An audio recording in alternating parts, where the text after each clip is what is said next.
Ya. Eh, a ver, Alex, eh, estábamos en tu historia. Sí, aquí estoy, aquí estoy. Sí.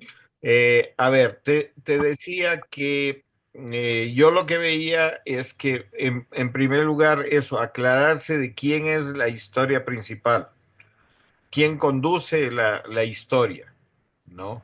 Eso Ajá. no quiere decir que nosotros tengamos las subtramas o las historias paralelas, todo eso podemos, pero siempre y cuando sea orgánico y tenga unidad con nuestra historia principal, porque si no, corremos el riesgo de que sean historias que más bien nos distraigan, que sean historias que un poco nos despisten como espectadores, ¿no? Ujú.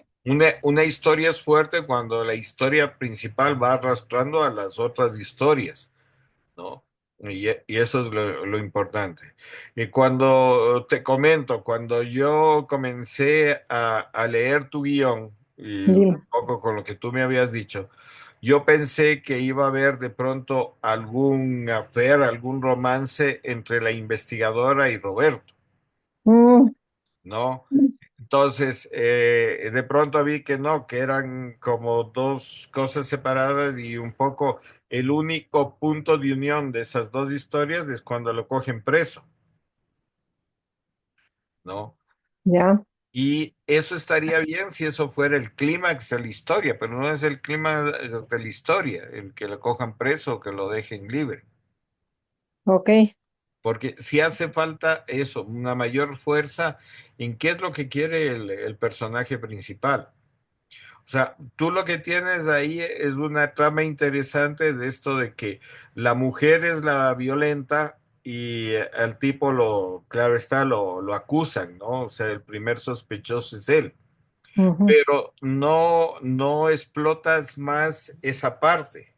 ¿En qué sentido? En que de pronto ver también cuáles son las voluntades o las intenciones de Susana, la mujer de Roberto, ¿no?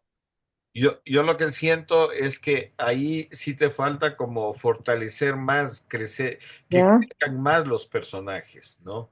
Están solo como dibujados tus personajes, ok. pero, pero no se siente como esa fuerza, ¿no? Cuando tú ves a veces hasta niños que tienen, es una intención, alguna cosa, y esa voluntad o esa fuerza pues, es lo que te hace seguir toda la historia. Ujú, Entonces, yo creo que sí, trata eso. A ver, yo un poco en los apuntes que hice de lo de tu guión, veía que tú tienes determinadas situaciones, un poco que se les llama peripecias, como ujú, estas, pero sí te hace falta como tener esa historia central. O sea, búscale a tu personaje principal algo, algún objetivo que le permita ser más fuerte. Porque el luchar o el querer ser feliz, todo el mundo quiere ser feliz, pero un poco, ¿cómo quiere ser feliz? En la en su película, profesión, en su carrera, claro, porque a él le apasiona tocar el violín, pues, o sea, y pero por ejemplo, eso no vemos en el guión, ¿me cachas? No está reflejado, esa pasión de él no está reflejado en el guión. Tienes, creo que una mención en una escena de que está dando clases, pero de ahí no se le ve esa no, pues pasión. también cuando ensaya en la casa, cuando viven en la casa de los padres de Susana, él está ensayando y es cortado por la suegra que no le gusta lo que él hace. Sí, pero no tiene fuerza, ¿me entiendes? No tiene Ok, la fuerza de reflejar que sea una pasión a él, ok, ¿no? Eh, otro elemento que creo que hace falta ahí es ver si la historia esta de Alcíbar con Cisneros es una historia fuerte, porque si ok. no, o sea, ¿qué contribuye? Un poco la pregunta es, ¿qué contribuye a la historia principal eso? El que ella es capaz de confundir por o sea, no ser objetiva en hacer una investigación y deja que prevalezcan sus sentimientos. No Ya, es imparcial ella. ya. pero y con un poco con la historia de Prejuzga a Roberto. Roberto, prejuzga a Roberto y lo juzga como a todos los hombres por su experiencia de vida. Pero ahí tienes, por ejemplo, un personaje, yo te diría, más fuerte que Roberto, Podría ser, sí, sí, ¿me sí, entiendes? sí, sí. Entonces, un poco ahí tienes tú que aclararte quién lleva la historia principal, si Alcíbar o Roberto. Verás, por eso yo, o sea, yo sí he tenido esa duda y por eso era mi interés que corregir el guión o que alguien más me ayude a evaluarlo, porque yo sí siento que la carga más fuerte la llevaba Alcíbar Claro, sí se nota y eso. ella tiene un objetivo mucho más fuerte que el de Roberto. Así es, Sin así es. embargo, la historia de Roberto es la que a mí me incita a escribir. Ya, pero ahí un poco es no tenerle miedo a desarrollar el personaje, ¿me entiendes?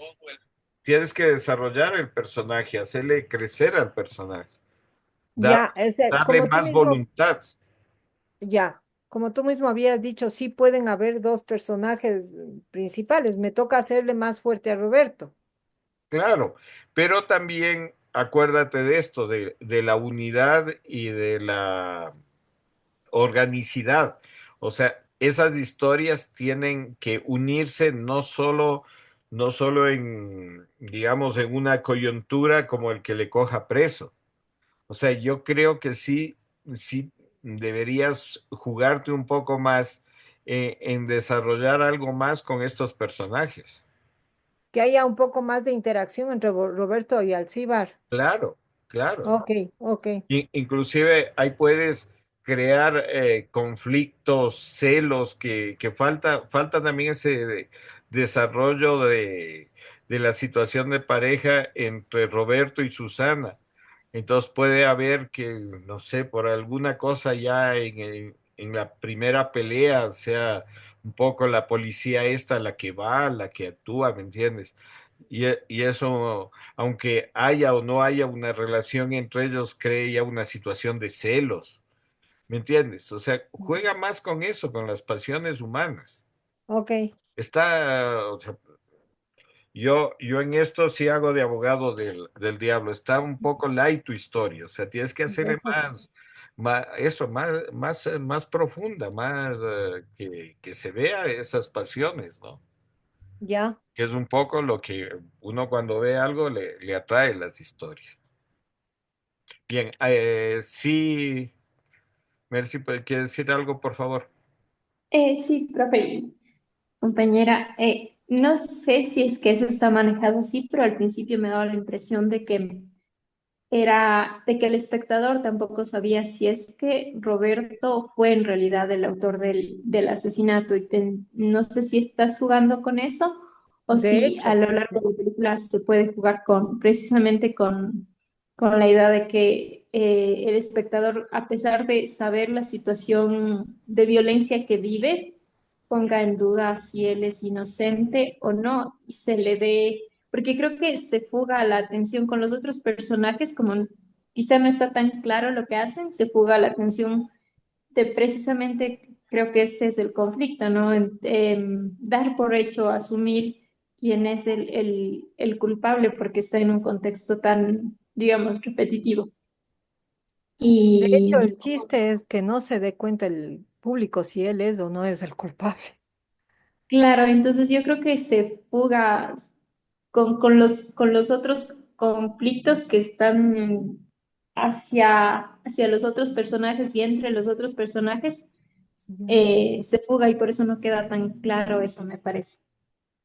Gracias tu aporte, Nati. Sí, ahí de pronto no juegas con la cuestión de dar pistas al espectador para que el espectador un poco también dude, como la policía, de que este tipo puede ser o no puede ser. Tú lo planteas a Roberto como muy buena gente, ¿me entiendes? Incapaz de matar una mosca.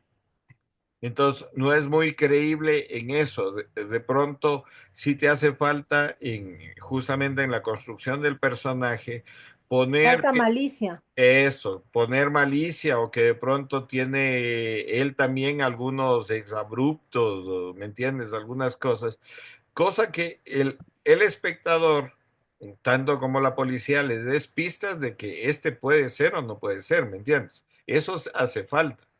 Ujú. No se entiende, o sea, solo está mencionado, pero no se entiende esto. Ok, ¿Por qué? Porque el personaje, ya te digo, está muy light, está muy, muy buena gente, ya. ¿no? Y eso, ponte el personaje este de Cisneros también es muy, como se dice, ni chicha ni limonada. No sé qué aporta a la historia en sí. Más bueno que la relación que tiene con Alcíbar, pero esa relación es importante, no sé.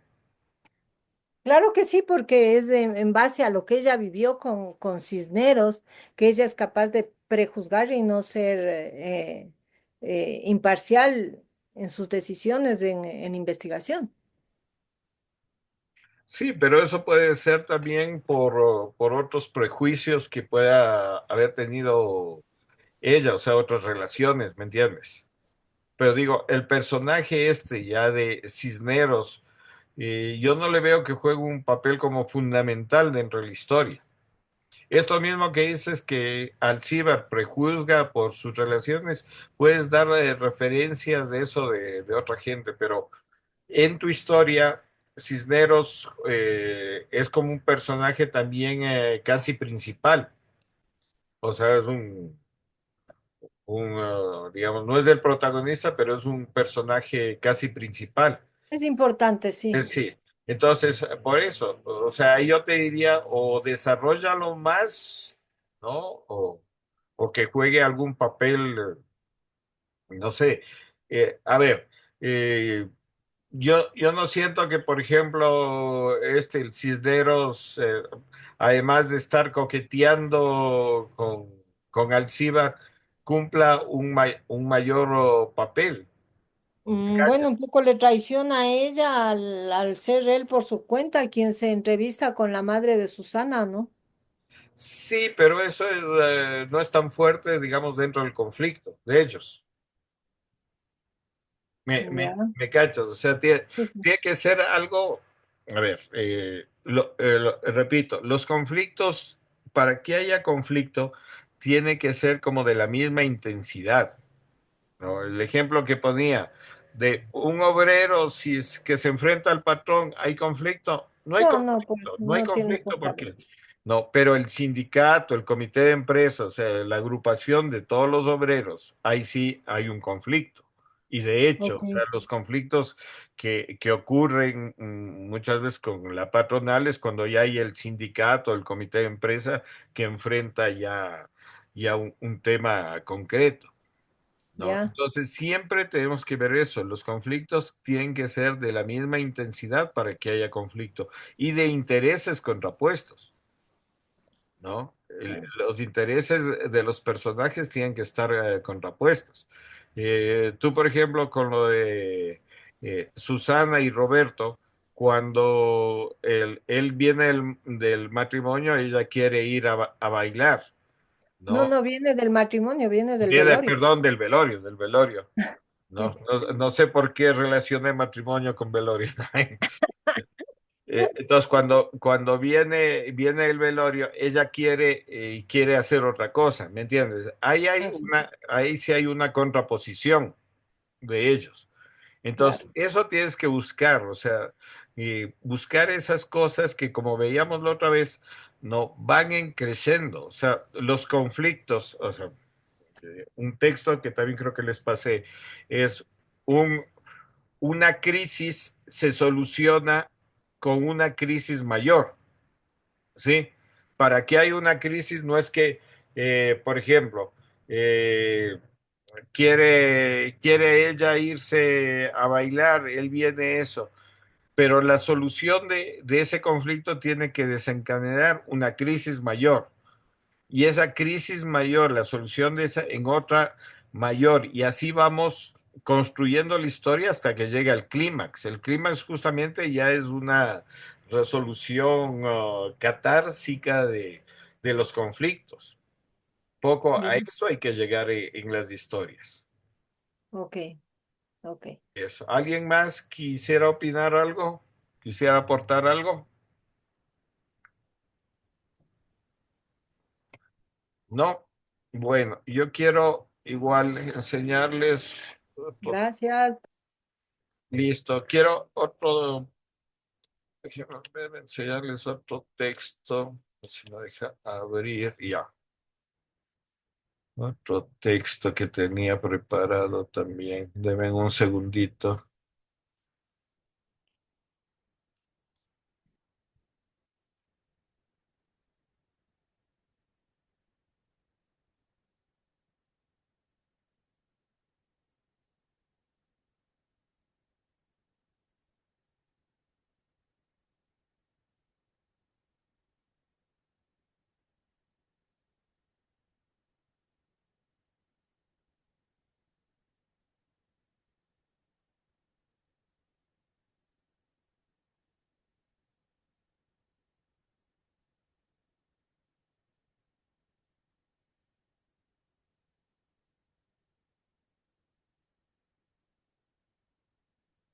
Y ya les comparto.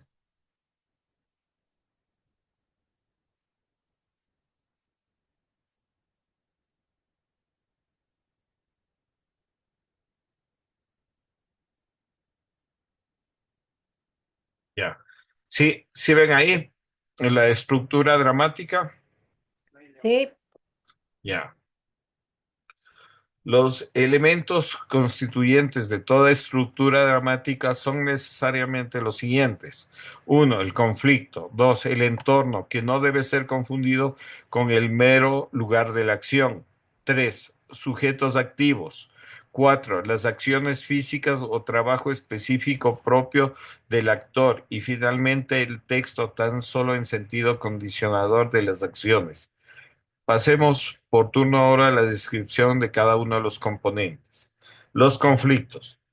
Nosotros nos ocuparemos de los conflictos no tanto en su nivel literario de existencia, sino un proceso de transformación en actos reales y contradictorios entre dos o más sujetos o a veces en su aparición como conductas contradictorias en el seno mismo de un sujeto teatral.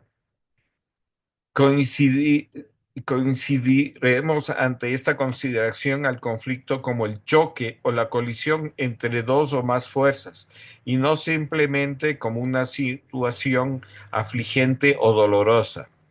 Expliquémonos. El actor, al acercarse a una situación dramática y por ende conflictiva, tiende a describir el conflicto y por ello se sitúa fuera de él. Adopta un punto de vista exterior que lo abarca entonces como una totalidad unitaria. Entiende, por ejemplo, los tormentos de Edipo o la duda de Hamlet. Las ve, es capaz de hablarnos sobre ellas, incluso de caracterizarnos desde un punto de vista psicológico.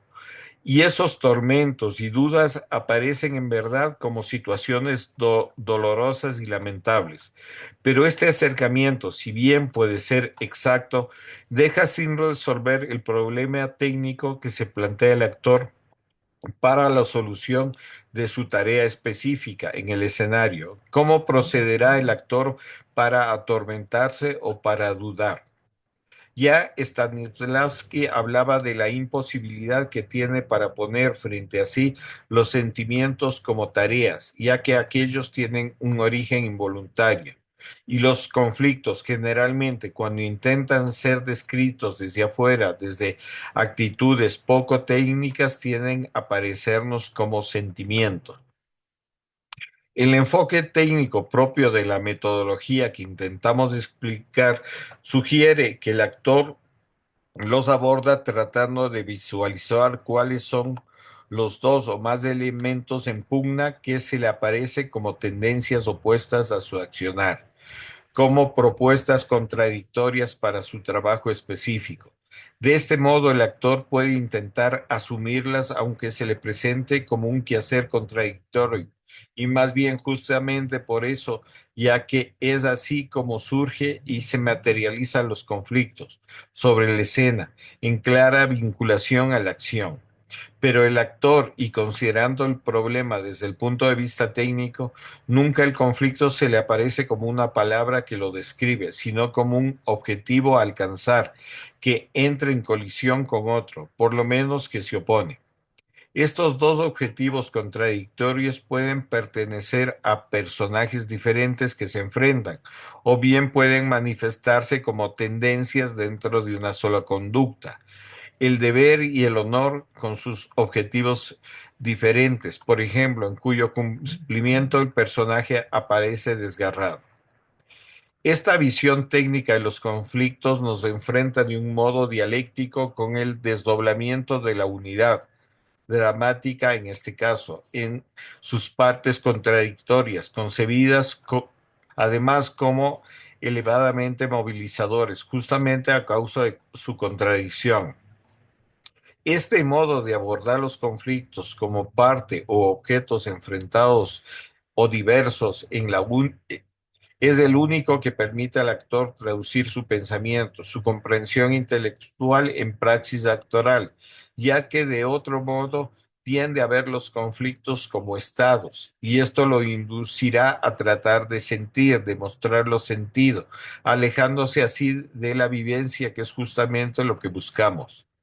El actor cuando se propone objetivos por alcanzar y lucha prácticamente en su procura, aunque choque con oposiciones más o menos arduas, también de carácter material y concreto, deja así de pensar solamente o de tratar de sentir y expresar para asumir decididamente un hacer.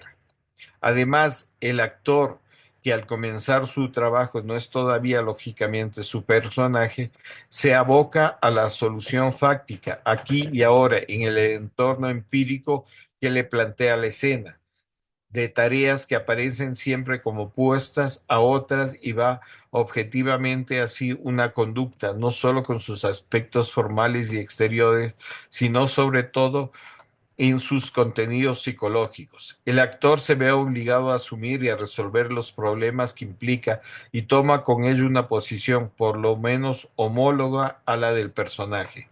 Todo esto constituye una base real sobre la que se asentará la ulterior y compleja construcción del personaje en sus distintos niveles de existencia. Hablamos de situación homóloga porque el actor no entra en escena, probablemente poseído por las mismas causas psicológicas motivadoras del personaje, que son las que en el nivel literario lo llevan a ejecutar lo que hace. El actor no posee esos porqués y tan solo puede asumir similares objetivos. Por ello, su conducta a partir de aquí y de ahora, de este ahora en adelante, la similitud con los objetivos a conseguir, la voluntariedad capaz de promover actos transformadores de la realidad escénica con la que se enfrenta. Todo esto sí puede coincidir con los objetivos del personaje. Siempre se puede querer y asumir lo que otro quiere y desarrollar en el futuro a partir de la hora, y nunca hacia atrás en el recobramiento del pasado una cierta conducta, aunque solo sea al comienzo de este modo voluntario. Por eso, hacer en el mismo sentido el personaje me permitirá ir comprendiendo, ir queriendo lo que él quiere, y en consecuencia y como resultado de esa praxis, ir transformándome un homólogo suyo. Al hacer realmente lo que el personaje hace, el actor estará dejando de ser él mismo y comenzará a ser el personaje que se construye. Así, con y desde su propia personalidad, adoptará un punto de vista interior en la problemática del personaje y en la técnica de la vivencia. Ya no podrá describirlo. Para ello necesitará ubicarse en un punto exterior que ya no concibe. Al hacer lo que el personaje hace y querer lo que él quiere, comenzará a existir como personaje construido con su propia vivencia. Si consideramos como ejemplo la escena de Hamlet en la torre cuando busca el encuentro con su padre muerto, el actor que encarna a Hamlet podrá querer abrigarse aunque no tenga frío. Es de noche, podrá querer cuidar sus espaldas de lo desconocido, aunque se halle en el escenario. Podrá escrutar con cuidado las penumbras que lo rodean, etcétera. Al asumir esas tareas comenzará a comprender su personaje de un modo diferente, pequeño quizá, sin grandes implicaciones ideológicas ni psicológicas, pero este proceder resultará fundamental para poder abandonar un punto de vista descriptivo y exterior al rol y para asumirlo de un modo vivencial vivencial e interno. Los conflictos, pues, deben ser siempre considerados como dos fuerzas que se oponen al mismo tiempo, como dos propuestas que al proceder, aunque diferentes y a veces antagónicas, y sin embargo el actor debe cuidarse de absolutizar los conflictos, los enfrentamientos. Bien, hasta aquí que quería leerles el texto porque perdón, ¿esto cómo lo implicamos con nuestras historias? Primero, un ejercicio que generalmente nos ayuda mucho es ponernos en el papel de nuestros personajes y cómo nosotros actuaríamos frente a eso, ¿no? Eso es importante, porque si no, muchas veces nosotros tendemos también a manipular a nuestros personajes. Y no son personajes reales, no son personajes que tienen como una vida propia, no son conflictos reales. Si nosotros solo comenzamos a enumerar o a poner situaciones a nuestros personajes, como dice en este texto, no son situaciones reales, no son situaciones que de pronto, en ese caso, el actor lo haría de esa forma. Entonces, ojo con esto, que muchas veces cuando nosotros construimos nuestras historias, tendemos a manipular mucho nuestros personajes, nuestras situaciones. Y es importante entender que un personaje es rico, es maduro, es un personaje que tiene, como se dice, vida propia cuando él sabe cómo conducirse. Y de pronto nosotros queremos llevarlo por una parte, pero la historia y nuestro personaje mismo nos lleva por otra. O sea, ese nivel de creación que debemos lograr con nuestras historias, yo sé que es bien complejo, pero hacia eso tenemos que llegar, ¿no? Conducir nuestras historias hacia eso. Bien, ¿tienen alguna pregunta, algún comentario hasta aquí? ¿Algo de esto del conflicto y del personaje? Igual todos estos textos los voy a pasar. ¿Alguna pregunta? ¿Alguna duda? ¿No? ¿Está claro? ¿O les dejé más confundidos? Hay que volver a leer. Ya, les voy a pasar. Pero digo, si está claro esto de que muchas veces nosotros, eso, construimos nuestros personajes como marionetas, ¿no? O sea, nosotros les imponemos que hacen esto, que hacen lo otro. Y no nos damos cuenta que al tratar de crear, o sea, personajes reales, tenemos que hacer eso, que sean reales. Es como ponerse en el papel de nuestro personaje. ¿Qué haríamos nosotros en esa situación? ¿No? Entonces, sí crear personajes, eso, reales y historias también reales, conflictos reales. ¿No? No un poco eso, que estemos manipulando nuestras historias un poco a nuestra conveniencia, en el sentido de que, no, pues a mí me parece mejor esto, cuando realmente nuestra historia podría ser conducida hacia otro elemento, no que tenga vida propia. Bien, ¿alguna otra pregunta, algún otro comentario? ¿No? Bueno. quedemos entonces hasta ahí. Yo les voy a pasar eh, estos textos y lo que sí les pido es avancen en sus historias. Es fundamental que trabajen sus historias, porque si no, no tenemos elementos sobre los cuales trabajar. ¿Sí? Es más fácil que, aunque se equivoquen, construyan sus historias y construyan sus conflictos y trabajar sobre eso. Bien, si no hay ninguna otra pregunta, ningún otro comentario, quedaríamos hasta ahí y nos veríamos el día de mañana. ¿Ok? Gra- Gracias, Gracias y una buena noche Gracias. con todos. igualmente. Chao. Buenas noches, gracias.